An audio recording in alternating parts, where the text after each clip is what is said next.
Hello, I'm Bill LuMaye, and thank you for watching Community Matters. We hope you'll continue to watch as we discuss issues facing our community and provide you with the resources and information needed to find solutions.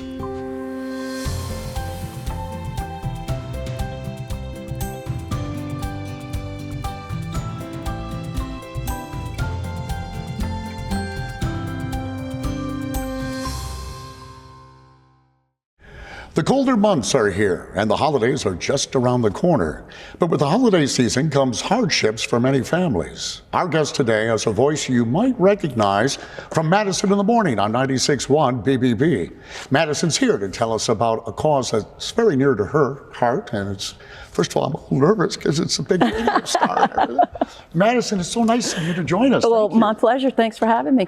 Well, let's talk about the cause and tell us a little bit about it, and how did you get involved in it? Well, it's Wrapping Hopes and Dreams for the Methodist home, and it is something that I'm very passionate about. I've always loved kids, and I really am passionate about this because they help kids in our community. And that's one of the great things about being with a local company, with Curtis Media. We have the opportunity to get plugged into our community, and we see a need and we try to fill that need.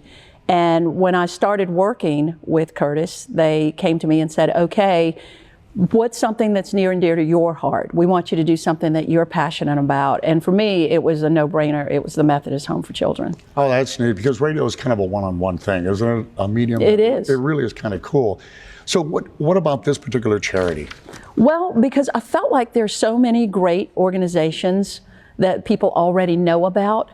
And I'd worked with the Methodist Home years before in a smaller capacity, and I thought it just really was endearing to me to see the work that they do and the passion in which they do it. And I thought, okay, I want to bring awareness to this, and it's about so much more than, okay, we can get toys for these kids, or we can try to raise money for these kids, but we can also kind of let people know their stories and about fostering and provide foster homes, which they desperately need for these kids, and it gives them a voice. Well, and I do know a little something about foster care and that, and I know what a difference it can make, obviously, in the kid's life.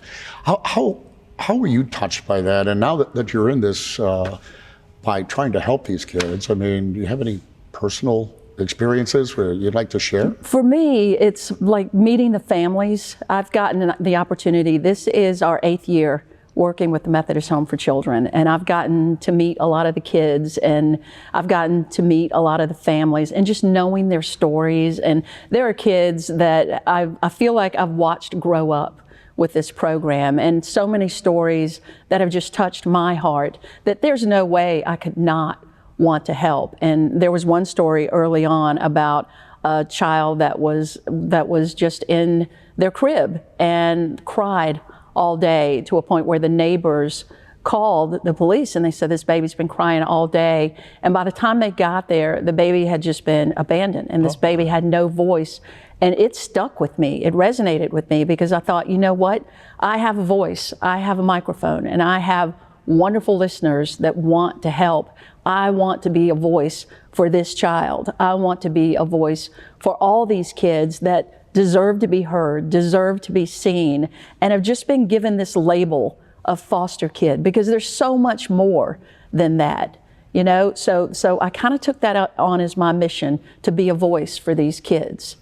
Well, God bless you for doing that. I mean, we live our life, right? And we think our life is normal. We don't understand that there are a lot of children, particularly, that are caught in some very bad situations. And you know, in a way, it's kind of a shame it's the holidays that bring it out, but it is the holidays, and it is an important time for kids everywhere.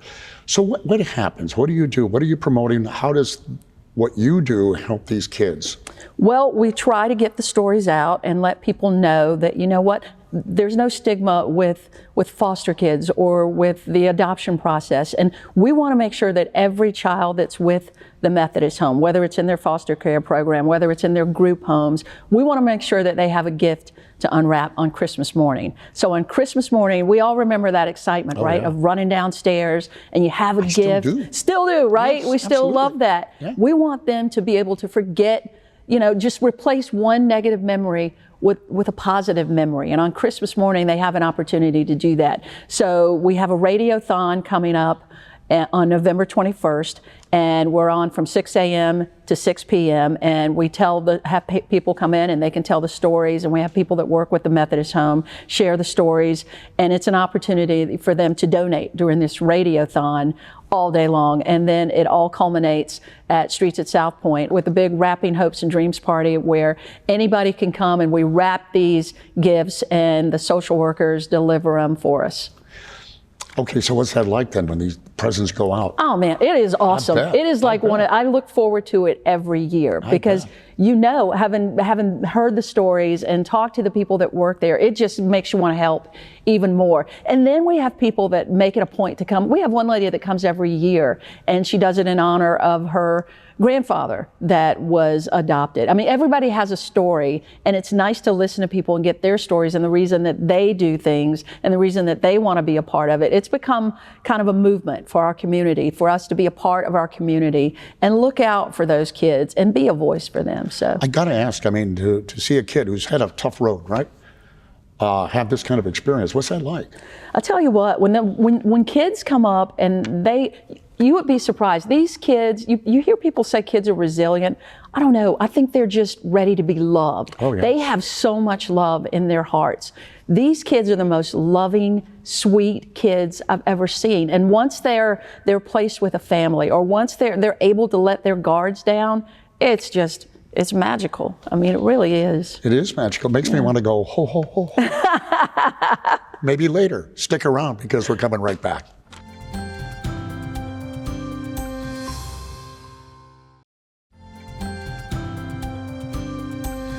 Welcome back. Madison is back, and she's joined by Jeannie Norris of Methodist Home for Children to tell us about the home and wrapping hopes and dreams.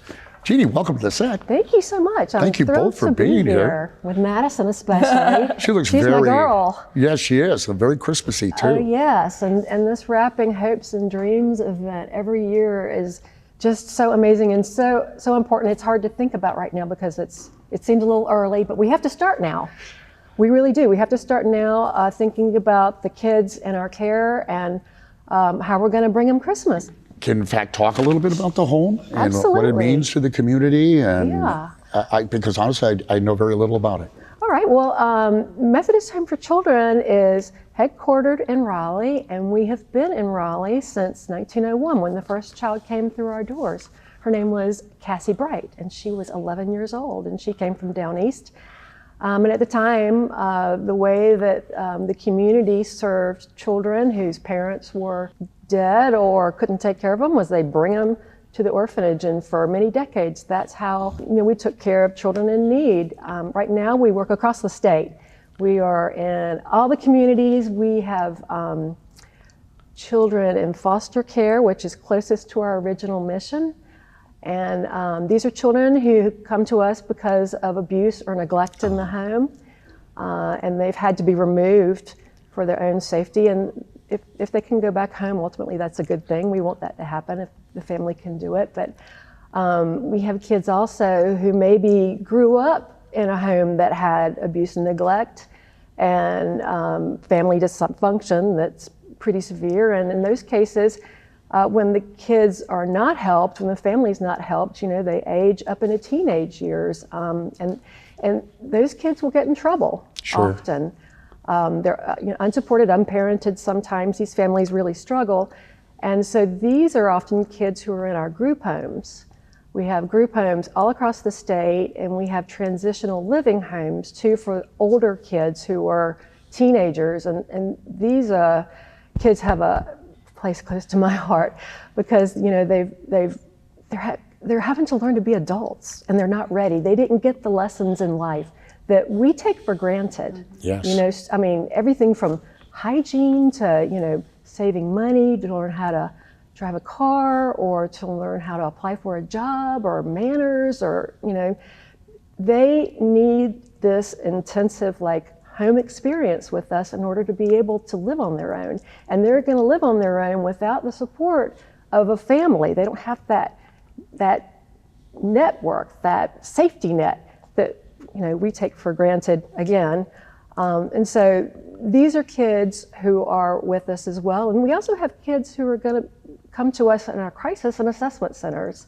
And we have these across the state, and these are children and teens who come and they've got some severe behavioral or emotional issue, and they are in deep crisis, and they come to us for care and trying to figure out what's going on with them so that we can get them the help that they need. Can I ask, and you may not have a number, I mean, how many kids are we talking about that you serve?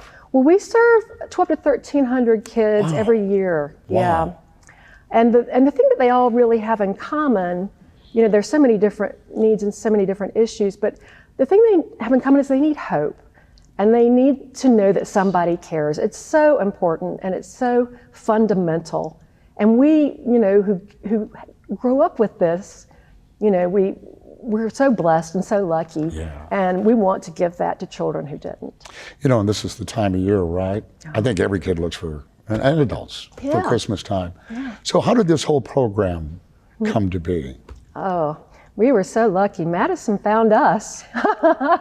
You know, we every year are trying to make sure that kids are going to wake up, you know, and have that experience of being excited and to know, you know, somebody thought of me. And in this case, Madison's out there and she's talking to her people, her viewers. They're so loyal, and the sponsors, everyone's so wonderful.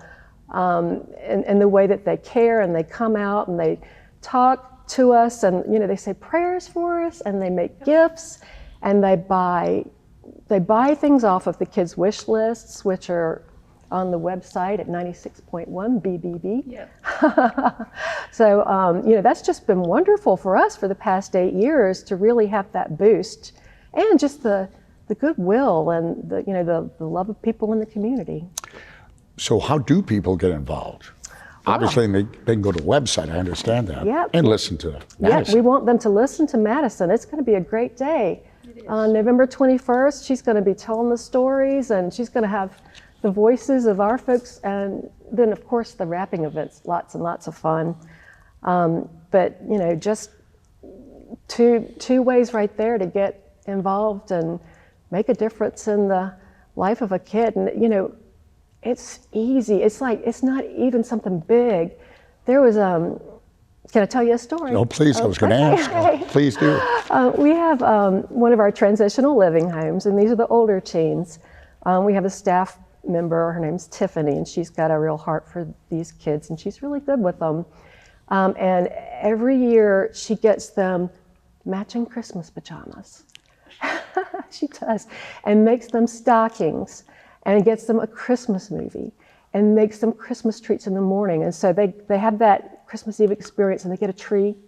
And then the next day, you know, she's bringing over the cinnamon rolls and, you know, all the good things, and they have that, you know, communal, like, family meal. And one year she took her father with her so that he could see how this goes down, because he had never been. And he was talking to this boy who was, I think he was about 16 years old, and he had gotten a stocking and, you know, the breakfast, and he'd gotten a remote control car from somebody wrapping hopes and dreams. And you wouldn't believe, they love their remote control cars. Oh, yeah. And he was telling her father, this is the best day ever. You know, I have never had this. He hadn't had just that family experience even. And so when Tiffany was leaving with her father, and they got away, and he was like, God, that's the saddest thing I have ever heard in my life. And she looked at him and she's like, really? I think it's the best thing, you know? And so they're both seeing the different sides of it, you know? He was seeing the loss, you know, that this kid has experienced, and she was seeing the opportunity and the joy and, you know, and this happy day that he was having. And, you know, it's true that presents and gifts won't erase or fix, you know, all the loss that these kids have experienced, but knowing that somebody cares and has done something for them goes a really long way. Okay, stop it. You're going to make me tear up. How do you not cry over this? You do cry over this. I do, every year. I mean, to These think were that, giving them hope, and that's the great thing about this Radiothon. That gives me the energy from 6 a.m. to 6 p.m. to do this all day because of stories like that, and to know that together we make a difference. well, it's got to be something. And I mean, those kinds of stories, I'm sure, are abundant. What is it like from the kids' perspective when you see them for the first time, maybe getting a present? I mean, what's that like for you guys? Sometimes they've never had that, they don't know what to do with a present that's wrapped. We have seen this. You know, a kid who's like 6 Are you kidding me? years They old. don't know how I'm to not wrap kidding a you. present? Yeah, That and is they sad. look at it and they're like, what am I supposed to do now? Oh, You know, man. and we had a child like that in foster care. I remember the first time, and it wasn't that long after I had started, and I saw this, and I couldn't believe it. And my eyes really were opened. I just, you know. It's unbelievable. I talked to one kid, it's a little 6-year-old, I said, what do you want for Christmas? He said, I just want every kid to have a toy. Oh. And I'm like, they're so unselfish. Yeah, I was going to say that's usually the case. It is the It really case. is. Wow. Okay. Well, like you're sitting on the couch right now watching this. I mean, surely you want to do something. So they're sitting at home right now going, I want to give. What kind of, how do you know what to give? Well, Where do we go? What do we got to do? we have some wish lists out there. You do? We do. There are little kid wish lists, and you know, anything that lights up or pings, or parents are going to love that. You know, learning toys. Older kids, Art supplies. they gift love certificates. balls. Teenagers love the gift certificates. They love the remote control cars, and every age loves a Lego set. I mean, you can't go wrong with that. But these kids will appreciate anything that you give them. Just to know that somebody cares about them makes more of a difference than you know. Yeah, absolutely. And the best way for people to get involved in making sure that they either support you with money and or gifts is the website? 961bbb.com. We'll have that wish list up. We'll have our Radiothon, 6 a.m. to 6 p.m. You can hear the stories, hear from some of the families. In some cases, some of the kids are going to talk to us as well. So that's on Friday, November 21st, 6 a.m. to 6 p.m. And then December 6th, Streets at Southpoint is our big wrapping party. We'd love for you to come and wrap gifts with us. I'll bring the entire family. We'll Please do that. do. We will Please do do. that. I'm so inspired by you guys.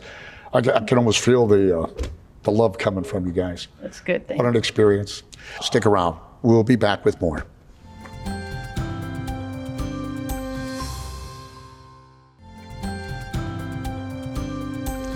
Welcome back.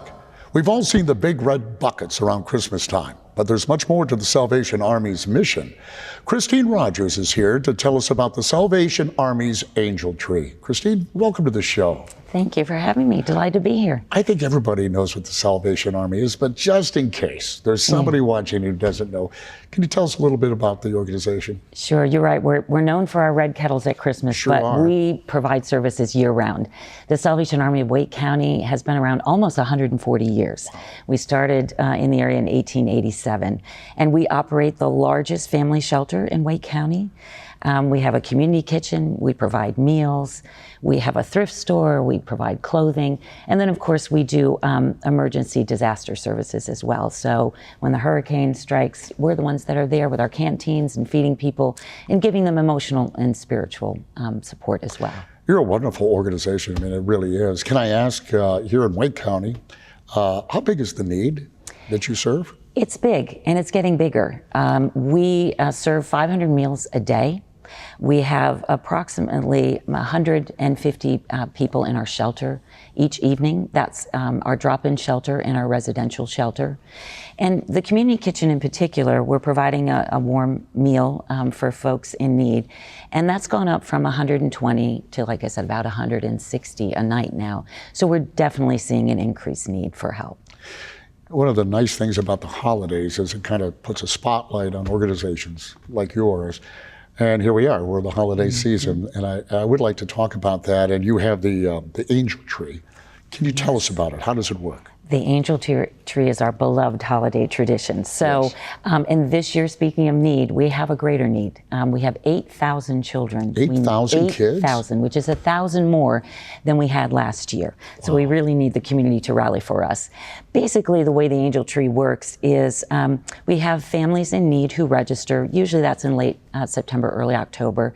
And they'll have their kids and kind of their wish list of gifts that they'd like. And we always like to provide an outfit as well. So then folks can community can donate. They can adopt an angel, and that's easy to do.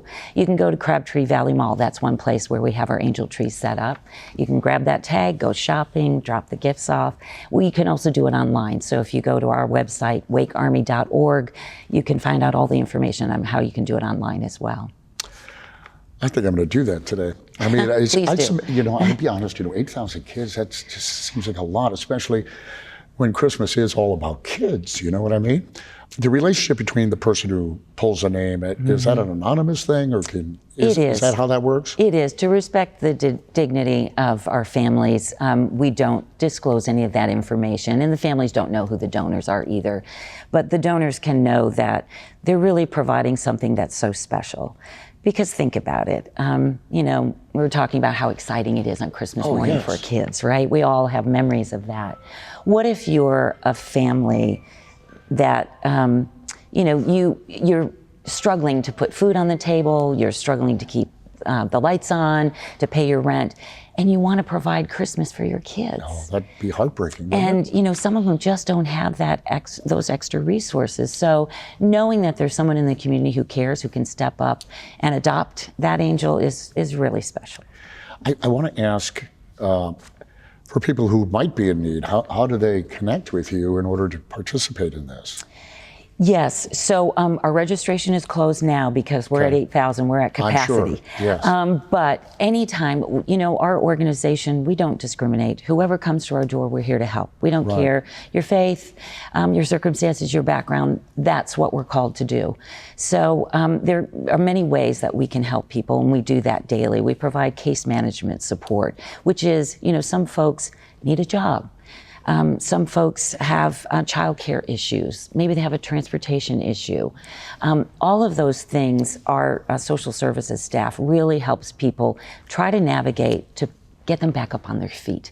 We want their stay at our shelter to be short, right? We want to make sure that we find them permanent housing, that they're stable, that they have a job. Yeah, so those are all the many ways that we can help. Well, I should ask this important question because I'm sure every kid who might be watching what kind of gifts to the people who are watching, what should they think about buying for? Yeah, it's everything you could think of because we serve kids, infants to 12 years old. So it's soccer balls, it's skateboards, it's Pokemon, Spider-Man related toys, educational toys for toddlers. Some of the older girls like makeup or nail polish. But all of those things are listed on our website. And when you go to adopt too, it's very clear what is on the wish list for the child that they're hoping for. And there'll be their favorite color. So if you're picking out an outfit, you'll know what to get. Oh, neat. For people, this is your big shot now. People are watching. Okay. Why should they participate? Oh my goodness. It's so meaningful. We have literally, it is a football field full, it's our warehouse, our Christmas warehouse of boxes. And every box represents a family and children. And we cannot do this without our donors and without our volunteers who help us at that warehouse to sort and distribute the gifts. And I hope people would feel that, think about your own kids. Would you want them to have a magical Christmas? The folks who come and donate their time with us, we can just tell there are smiles on their face. It's fun. And on distribution day, it is 80 families every 30 minutes. It's like a NASCAR pit stop. We are, just making sure that, kids can experience the magic of this season. So if you are a donor or someone who adopts an angel, you can feel really good about what you're doing. Okay, one last time for people who would like to participate, is there a website they should be? Absolutely. If you'd like to participate, please, as we said, we have 8,000 angels that need to be adopted. Go online to wakearmy.org. We have a tab at the top, Christmas. There's a drop-down menu, and there are all the ways that you can not only donate, but volunteer. Again, we can't do what we do at the Salvation Army without volunteers. Well, God bless you for that. It's got to be a wonderful Christmas for the kids who receive those gifts from all of you watching. Thank you very much. Yeah, it warms your heart. Thank you for watching as well. We hope you've enjoyed today's show. If you have any questions or you would like to know more, visit our websites at RaleighCW.com and myRDCTV.com. I'm Bill LuMaye, and thank you for watching Community Matters, and we'll see you next week.